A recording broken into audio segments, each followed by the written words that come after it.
노벨 경제학상 수상자가 1990년대 이후에 24명이 시카고 학파라고 할 수 있는 사람들입니다. 경제력 대세. 밀턴 프리드만 오늘 이야기할 이 학자가 바로 시카고 학파의 거두죠.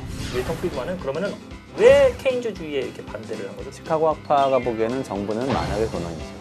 대공화의 원인이라든지 그 해결 방안에 대해서도 굉장히 다른 시각으로 봤을 것 같습니다. 네, 상당히 다른 시각으로 보는데요. 연방준비제도라는 것의 잘못을 굉장히 지적을 합니다.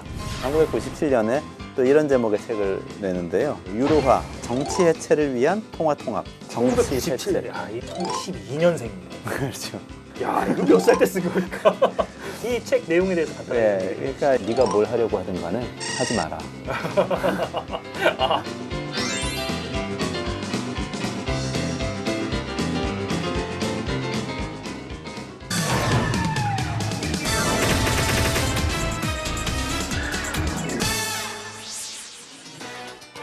안녕하세요. 위기의 경제학자들의 박근수. 이원재입니다.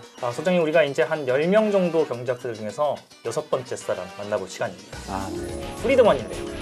프리드먼 하면은 딱 뭐가 좀 떠오르시나요? 프리드먼이라는 이름을 가진 유명한 분이 많죠. 뉴욕타임즈의 칼럼니스트 토마스 프리드먼도 있고요. 워튼 스쿨의 경영학자인 예. 스튜어트 프리드먼도 있고, 그리고 경제학자인 밀턴 프리드먼도 있고, 예. 축구 감독 중에서도 더기 프리드먼이라는 분이 그 잉글랜드에 네.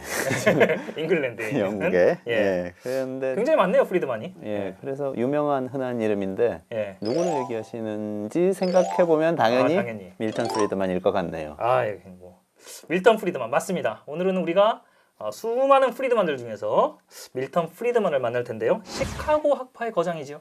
그렇죠. 반 케인즈주의의 깃발을 들어서 아주 유명해진 사람인데요. 예. 그러니까 어떤 이야기를 했을지 대충 감은 옵니다. 그렇죠. 뭐 여태까지 우리가 몇 명 살펴봤으니까. 그렇죠. 케인즈주의 그러면 당연히 정부의 시장 개입을 찬성하는 사람이니까 거기에 반대를 했으면 시장 개입에 반대를 했을 것이고 경제를 시장에 좀 자유롭게 맡겨보자. 이렇게 주장을 했을 것 같은데요. 그렇죠. 시카고 학파 전체가 이제 그런 예. 분위기인데요. 특히 화폐, 통화의 중요성을 이야기해서 통화주의자라고 일컬어지기도 하죠. 네, 통화주의자. 지금도 이제 뭐 신케인즈주의자니, 뭐 시카고 학파니 그러면서 이제 이론적으로 경제 학파들끼리 엎치락 뒤치락 그런 형국을 좀 보여주고 있는데 오늘은 그 시카고 학파의 그 대선배, 큰형님이라고 할 수 있는 밀턴 프리드만을 한번 살펴보면서 통화 정책 그리고 경제의 관계를 한번 생각해보는 시간 갖도록 하겠습니다. 그럼 위기의 경제학자들 밀턴 프리드만 시작해 보겠습니다.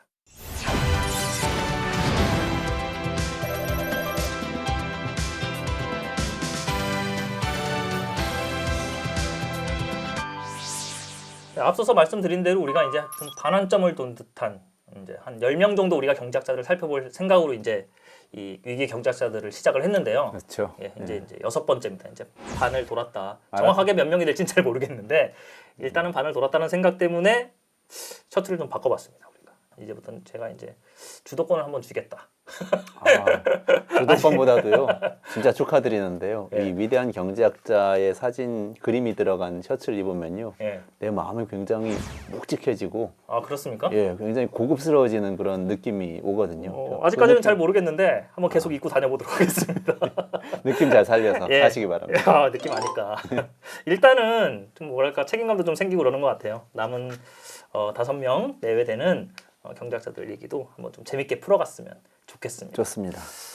자, 일단은 오늘 만나볼 밀턴 프리드만 한번 얘기를 한번 나눠볼 텐데요. 앞서서 얘기 간단하게 나왔지만 시카고 학파입니다. 이 시카고 학파 그러면은 케인즈주의자들이 계속해서 경제 학파를 장악을 하고 있다가 그러다가 이제 그 이후에 어떤 의미에서는 경제학의 좀 대세 이렇게 일컬어지기는 사람들이라고 할 수도 있겠죠. 1990년대 이제 노벨 경제학상 수상한 사람들 이제 쭉 살펴봐도 총 살펴보니까 노벨 경제학상 수상자가 1990년대 이후에 총 74명. 이 중에서 24명이 시카고 학파라고 할 수 있는 사람들입니다. 네, 2013년에 공동 수상한 3명 중에서 2명이 또 시카고 학파라고 이번에도. 이야기가 되기도 했었는데요. 1960년대, 70년대에 시카고 대학에 이제 기반을 두고 있던 경제학자들을 중심으로 이제 어떤 이야기가 나왔냐면요. 그때 이제 경제가 쭉 미국 경제, 유럽 경제가 쭉 잘 나가다가 이제 오일 쇼크니 뭐니 해서 좀 흔들리는 그런 국면이 옵니다. 그랬을 때 자유시장을 굉장히 강조하면서 사실 지금은 이제 시장 만능주의다, 신자유주의다 그러면서 비판을 좀 받기도 하는데 그때 그 학풍을 처음으로 이 수립한 그러니까 전통적으로 우리 그 자유주의 경제학자들이 있지 않습니까? 애덤 스미스부터 시작해서 네네. 쭉 고전파의 흐름이 있는데 그것을 재해석해서 현대에 맞게 네네. 그 이야기한 그분들을 이제 시카고 학파라고 통칭해서 부르는데요.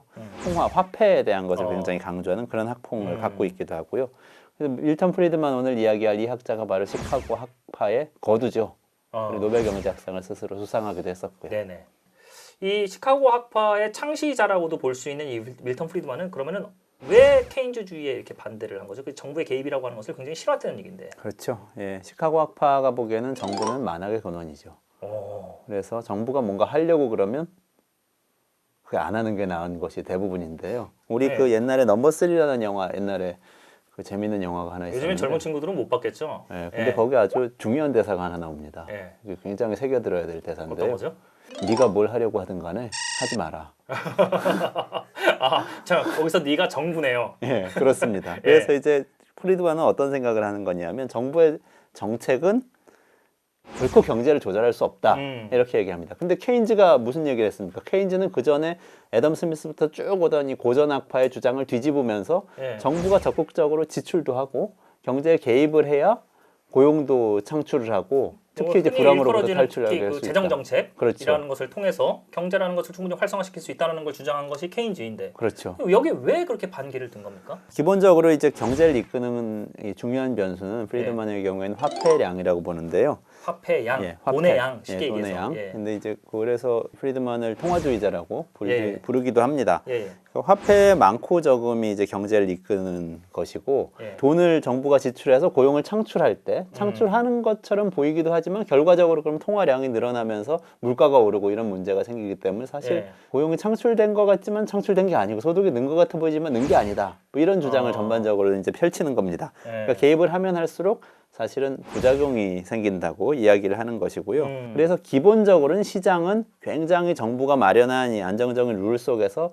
이 시장 참여자들이 자율적으로 끌고 갈 때 가장 안정적이고 이 건전한 성장을 하는 것이고 정부가 뭘 인위적으로 하려는 순간에 인플레이션이라는 문제가 생긴다. 이 이야기를 이제 핵심적으로 전달합니다. 그러니까는 이 통화량이라고 하는 것이 경제를 움직이긴 하지만 그것조차도 너네들이 많이 개입하지 마라. 그렇죠. 그러니까 그거를 굉장히 안정적인 룰을 정해서 그러니까 정부를 이제 정책 결정자라기보다는 이 룰을 정하는 규칙을 정하는 사람으로 보죠. 밀턴 프리드만은 그런 의미에서 보면 이 당시에 이제 케인즈가 주장을 했던 대공황의 원인이라든지 그 해결 방안에 대해서도 굉장히 다른 시각으로 봤을 것 같습니다. 예, 상당히 다른 시각으로 보는데요. 예. 특히 이제 뭐 연방준비제도라는 것의 잘못을 굉장히 지적을 합니다. 연방준비제도. 예, 우리 이제 FRB라고 해서 흔히 이제 뉴스에 많이 나오는 많이 나오죠. 연준이라고 많이 나옵니다. 예. 연방준비제도 이사회. 예.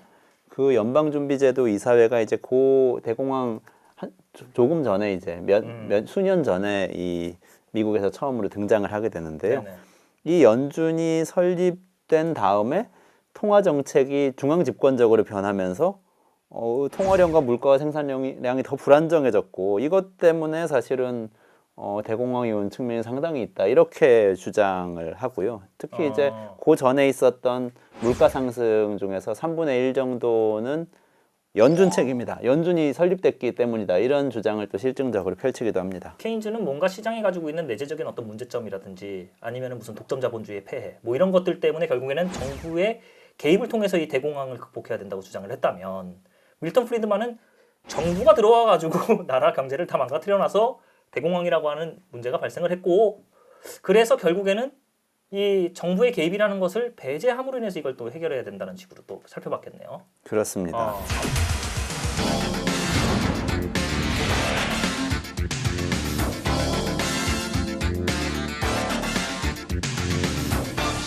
이 연방준비위원회에 대해서 좀 얘기를 나눠야 될 것 같은데 보통 중앙은행이라고 볼 수 그렇죠. 있겠죠? 예. 예. 한국으로 따지면 한국은행, 뭐 근데 영국으로 따지면 영란은행 뭐 이런. 우리나라랑은 좀 다른 것 같아요.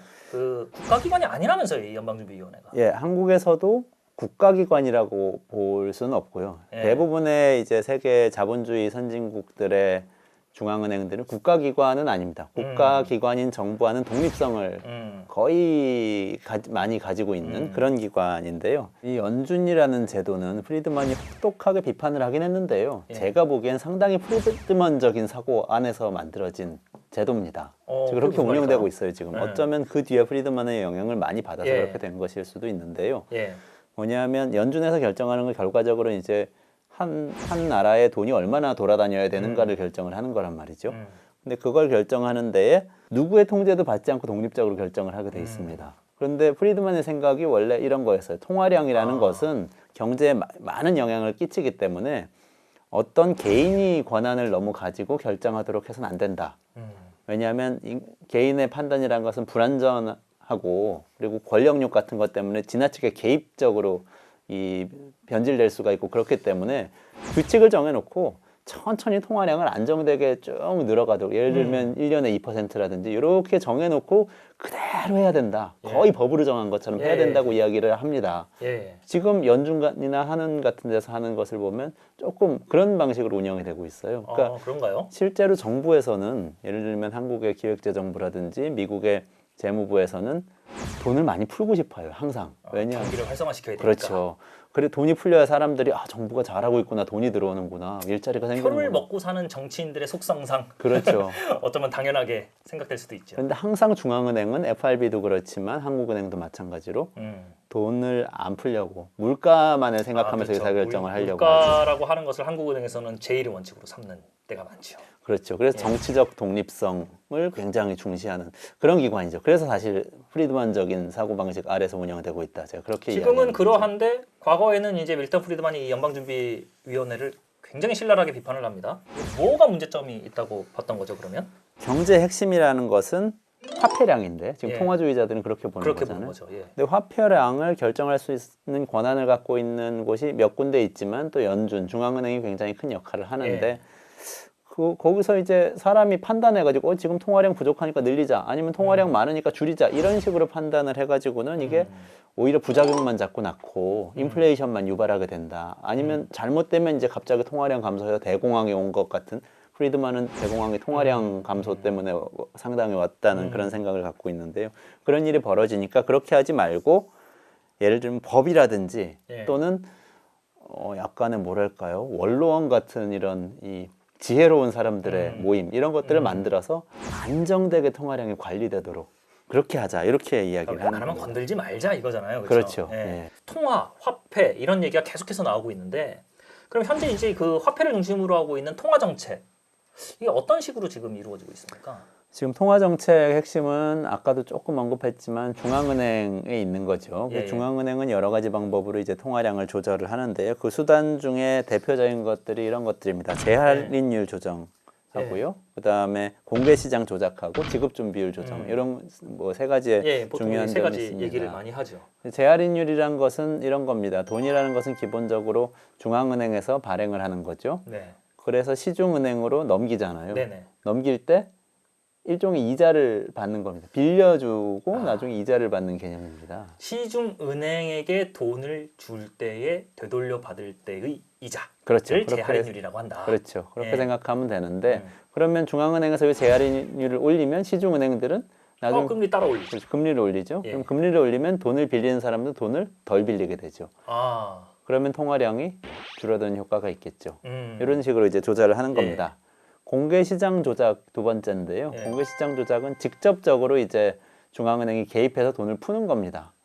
예를 들면 공개시장에서 돌아다니고 있는 여러 가지 금융상품들이 있어요. 국채라든 것이 이런 것이 대부분 게 이제 국공채를 대표적으로 예를 들죠. 중앙은행에서 국공채를 막 사들이면 돈이 풀립니다. 직접적으로. 그렇게 사면은 돈을 줘야지 이제 사는 거니까. 그렇죠. 찍은 돈으로 시장에 푸는 거니까 그건 이제 돈을 직접적으로 푸는 방법이고 요거하고 관련된 걸 최근에 미국에서 하고 있는 양적 완화라든지 이런 것들이 그렇죠. 많이 거론이 되죠. FRB 의장이 뭐 양적 완화와 관련된 얘기 하나 하면은 뭐 그냥 우리나라 경제가 들썩들썩하죠. 그렇죠. 들었다 놨다 들었다 놨다. 그렇습니다. 그렇게 파워풀한 거고요. 그리고 이제 지급준비율 조정이라는 것은 아까 잠깐 언급이 되기도 했는데요.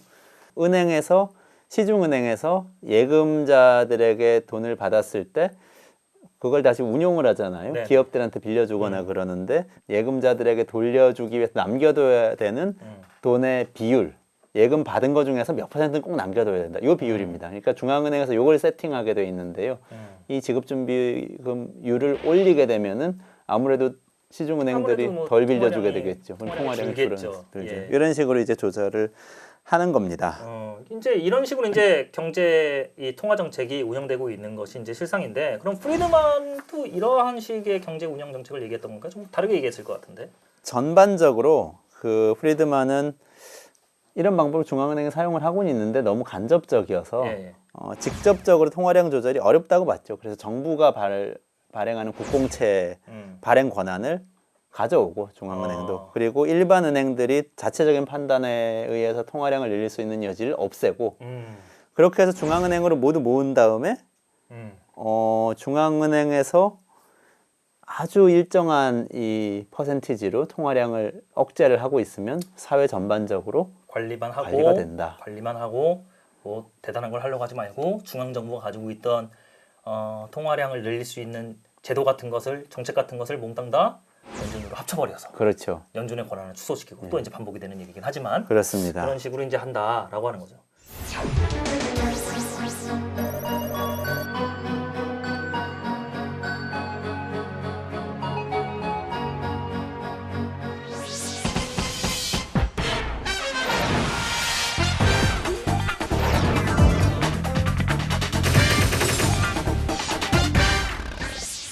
케인즈주의자들이 얘기를 했던 뭐 정부의 재정 지출 같은 것을 통한 정부의 개입이랑은 완전 이제 상반되는 길로 간 것인데 그렇습니다. 케인즈주의자들도 화폐에 관련된 얘기는 하긴 한단 말이에요. 그렇죠. 그래서 이제 이 화폐 그 프리드먼이 했던 화폐에 대한 이야기 이걸 이제 이론적으로는 신화폐 수량설이라고 이야기를 하는데요. 신화폐 수량설이면은 화폐 수량설이 원래 있었다는 얘기잖아요. 그렇죠. 구화폐 수량설이 있었다는 얘기죠. 근데 구라고 부르진 않고 스스로 화폐 수량설이라고 불렸던 이론이 고전파 경제학자들 사이에 있었습니다. 그러니까 케인즈 이전에. 케인즈 이전에 그렇죠. 있었던. 그건 뭐냐면은 화폐는 사실 별로 중요하지 않다. 화폐 수량설인데 Money doesn't matter. 왜냐하면 우리한테 중요한 것은 실물이지 사실 고용이 얼마나 창출되고 생산이 얼마나 되느냐지. 생각해 보세요. 이렇게 생산물이 여긴 100만큼 있는데 돈을 100만큼 풀면은 생산물 하나당 1원씩 가격이 책정돼 가지고 거기에 돈을 1000을 풀면은 물가만 올라가는데 그렇죠. 물가만 10배로 뛰어오르고 생산은 그대로 100이다. 이렇게 지금 생각하는 게 고전파의 화폐 더 많은 생산물을 생산하고 소비할 수 있는 게 잘 사는 거지. 지갑에 돈만 많으면 뭐하냐. 물가만 그렇죠. 올라갈 뿐인데 이게 이제 화폐 수량설이네요. 그렇습니다. 그런데 이제 프리드만은 일종의 종합인데요. 새로운 종합입니다. 아주 좀 정치하게 얘기했어요. 통화량의 10%가 늘어나면은 대체로 물가가 6% 정도, 고용이 4% 정도, 고용 생산이 4% 정도 늘어나는 효과가 있다라고 이야기하면서 하지만 어쨌거나 결론은 통화량이 늘어나면은 물가가 오른다. 부작용이 훨씬 크다. 이런 얘기를 하게 됩니다. 부작용이 크다. 그렇습니다. 그러니까는 통화량의 증가라고 하는 것을 통해서 모든 것을 해결하려고 해서 그 정책에 너무나 강조점을 두어서는 안 된다. 그러니까 인위적으로 뭔가를 늘리려고 해서는 안 된다. 이런 이야기를 합니다. 정부의 그러한 개입이 없으면 통화량이라고 하는 것 그리고 화폐 유통 속도라고 하는 것이 굉장히 안정적으로 이루어질 것이다. 이게 이제 어느 정도는 증명이 된 건가요? 그게 이제 여전히 많은 논란이 있습니다. 특히 이제 2008년에 글로벌 금융위기 이후에는 케인지언들이 상당히 득세를 하고 있는 측면도 있고요. 고전에 이제 레이건 대처 시대 이후에 계속 득세해왔더니 신자유주의 또 시카고 학파의 경제학자들이 조금 타격을 받은 측면이 있죠. 그렇지만 그 당시로 이제 시계를 거꾸로 돌려보면요. 프리드만의 시대로 시계를 돌려보면 1960년대 이후에 점점점 힘을 얻기 시작을 하게 됩니다. 경제 지표가 어느 정도는 프리드만의 이론을 뒷받침해주는 경제 지표들이 이제 나오기 시작한 거죠. 그렇게 된 상당한 부분은 또 프리드만의 근면성에서 나오는데요. 사실 실증 연구를 많이 했습니다. 그래서 1948년부터 쭉 한 30년 동안의 이 통화량을 실제로 계측을 해서 화폐 유통 속도가 안정적이었다는 것을 입증을 해내기도 합니다. 대단한 학자는 대단한 학자예요. 그렇습니다. 그러면서 이제 상당히 아까 한우물만 팠기 때문에 성공한 측면이 있다고 말씀드렸는데 그게 바로 그런 측면인데요. 그러다가 이제 프리드만의 이론이 이제 힘을 확 받게 되는 현상이 또 나타나기도 그렇죠. 하고. 스태그플레이션이 이제 그 계기가 됩니다. 나타나죠. 그러니까 계속해서 프리드만이 하는 얘기는 이거 뭐 경제가 안 좋아지는 것 같다고 정부가 개입하지 마라. 개입하면 인플레이션만 일어나고 성장에 도움이 안 된다. 스태그플레이션이 정확하게 그런 것 같은 모습을 보이는 거죠. 스태그플레이션이라고 하면은 경기 침체와 물가 상승이 동시에 일어나는 현상을 그렇습니다. 얘기하는 것이니까요. 그것을 일종의 예견을 했다는 점에서 이제 프리드만이 굉장히 큰 평가를 받게 되는 그런 계기가 예. 되고요. 이 1970년대 이제 그 스태그플레이션이 이제 발생을 하게 되는데 이 상황 때문에 또 세계의 그 정치, 경제 모든 현상들이 이제 격변하기 시작합니다. 그렇죠. 예. 특히 이제 영국하고 미국에서 네. 이 미국의 레이건 대통령, 이 영국의 대처 수상 예. 두 분 다 이 프리드만의 이야기에 상당히 공감을 하고 그걸 실제 대표적인 정책으로 이제 옮긴 거죠. 신자유주의 그 정치가들이죠. 그렇습니다. 신자유주의 이념에 예. 기반을 두고 있는. 실제로 프리드만의 이야기를 상당히 받아들여서 보수적인 통화 정책을 펼치게 되고요. 요 시대부터 하이에크의 팬이기도 했다고 우리가 얘기를 그렇습니다. 하이에크, 프리드만 같은 팀인 그렇죠. 거죠. 예. 그러면서 결과적으로 또 인플레이션이 또 줄어드는 낮아지는 그런 모습을 그 시대에 보이기도 합니다. 그래서 이제 레이건 같은 경우에는 프리드만의 공적을 기려서 대통령 자유 메달이라는 민간인에게 주는 이제 미국에선 가장 높은 훈장을 주기도 합니다. 그러면 이때 그 레이건 대통령이 밀턴 프리드만의 이론을 받아들여서 그의 이론대로 신자유주의 정책을 펼쳤던 건가요? 그렇지 않다는 얘기도 굉장히 많아서. 예, 그거에 대한 이제 여러 가지 얘기가 있는데요. 예. 근본적으로 이런 게 있어요. 그러니까 프리드만 얘기대로 하자면 정부는 가능하면 작아지고 약해져야 됩니다. 그리고 시장에서 작은 정부론이 핵심이니까요. 그렇죠. 알아서 해야 되는데 예. 레이건 정부와 대처 정부 같은 보수주의 정부 때 정부가 가장 강했죠.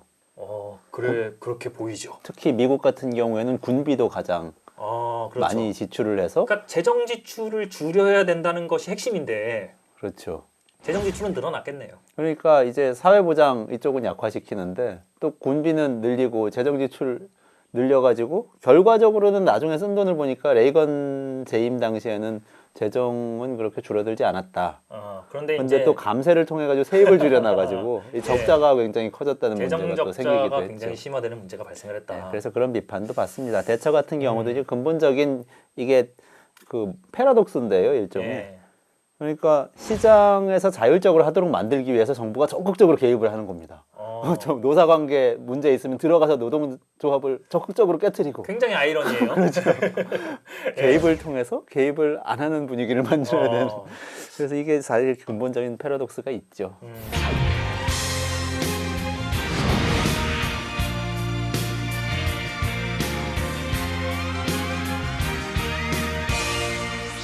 일단 뭐 신자유주의 경제 철학에 대해서는 이렇게 얘기를 하고 또 이제 또 다음으로 또 시대가 좀 더 흘러가게 되면 또 스태그플레이션에 이은 것 말고 밀턴 프리드만이 예견한 대단한 사건이 또 하나가 있어요. 그렇습니다. 1997년에 또 이런 제목의 책을 내는데요. 유로화, 정치 해체를 위한 통합. 정치 1997년. 해체. 야, 이게 그 밀턴 프리드만이 1912년생인데. 그렇죠. 야, 이거 몇 살 때 쓴 걸까? 무병장수. 그러네요. 예, 이 책 내용에 대해서 간단하게 좀 얘기해 주시죠. 그러니까 유로화라는 것이 재앙이다 이렇게 결론적으로 이야기하는데 예. 왜냐하면 정치적 요인 때문에 출범했기 때문에 네네. 경제적 요인에 대한 고려가 충분하지 않았고 그래서 재앙이 올 거라고 어떤 얘기하는 정치적 겁니다. 요인 때문에 만들었다고 주장하는 거죠? 유럽은 역사적으로 보면 계속해서 전쟁 상태에 있죠. 그렇죠. 독일하고 프랑스가 싸우다가 영국하고 프랑스가 싸우다가 뭐 계속 전쟁 상태에 있었는데 가장 최근에 1, 2차 세계대전이 있었고 그 이후에 특히 독일과 프랑스가 다시 싸우지 못하도록 하기 위해서 만들어진 게 유로존이란 거죠. 통화를 그렇게 그 유로존이라고 하는 것을 그런 식으로 바라본 거군요. 그렇습니다. 그래서 프리드만이 유로화에 대해서 이제 비판적인 입장을 보였던 이제 핵심적인 부분은 이건데요. 그리스하고 독일은 경쟁력이 다르잖아요.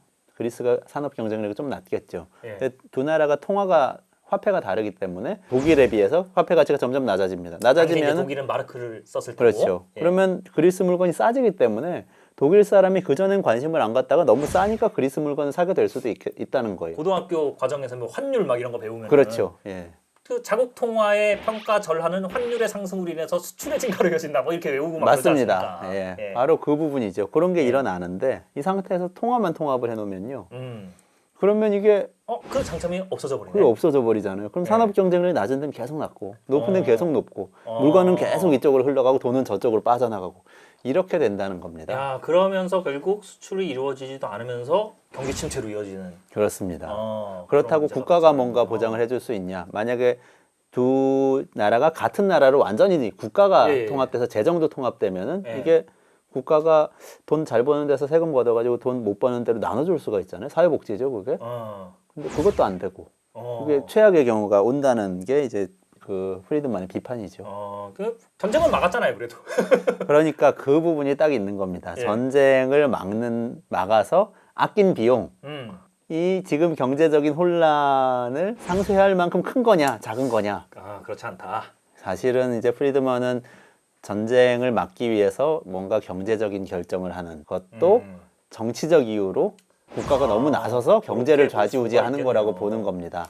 근데 사실은 이제 유럽 사람들 입장에서는 전쟁이 안 일어나는 게 무엇보다도 사실 중요한 일이기도 하죠. 거기다가 또 유로존에 대해서는 뭐 여러 가지 뭐 사람들마다 얘기하는 게 워낙 다르니까 이게 프리드먼이 얘기하는 이러한 이론도 있기도 하고 뭐 재정적인 어떠한 원인에서 찾는 사람들도 많고. 그렇죠. 네. 폴 크루그만 프린스턴대 교수 같은 분, 예. 이분도 이제 노벨 경제학상 수상자인데 이분은 예. 뼈속까지 케인지언이죠. 그렇죠. 이분 같은 경우는 유로존을 비판적으로 보는데 거꾸로 예. 국가가 재정 정책을 펼칠 여지를 너무 제한하기 때문에 네네네. 유로존이 문제가 있다 이렇게 또 보기도 합니다. 예. 하나의 경제 현상을 바라보는 것은 우리가 계속해서 경제학자들을 보지만 이렇게 바라보면 요 문제도 있고 저렇게 바라보면 저 문제도 있고 굉장히 다양한 문제들이 있는 것 같아요. 그래도 우리가 보통 유럽의 경제 위기를 유럽의 재정 위기 이렇게 부르는 걸 보면 전반적인 의견은 그 프리드만이 바라봤던 어떠한 그런 그 통화의 어떤 통일에 관련된 문제라기보다는 재정적인 문제에서 좀 더 많은 학자들이 보고 있는 게 아닌가 이런 생각이 들기도 하네요. 네, 두 가지가 뭐 적절하게 섞여 있는 것 같습니다. 지금의 정설은 폴 크루그만 이야기에 조금 이렇게 기울어져 있지 않나 하는 생각도 들기도 하는데 네. 여전히 현재 진행형이니까요. 네.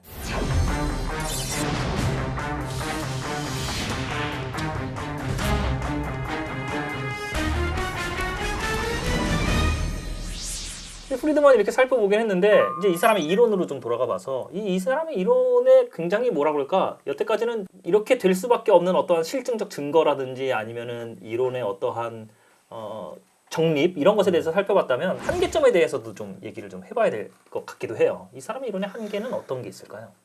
그러니까 결국은 이제 케인즈하고의 대비되는 지점을 짚어보면 제일 명확하게 드러날 것 같은데요. 케인즈가 남긴 유명한 말이 있죠. 장기적으로 볼 때 우리 모두 죽는다. In the long run, we are all dead.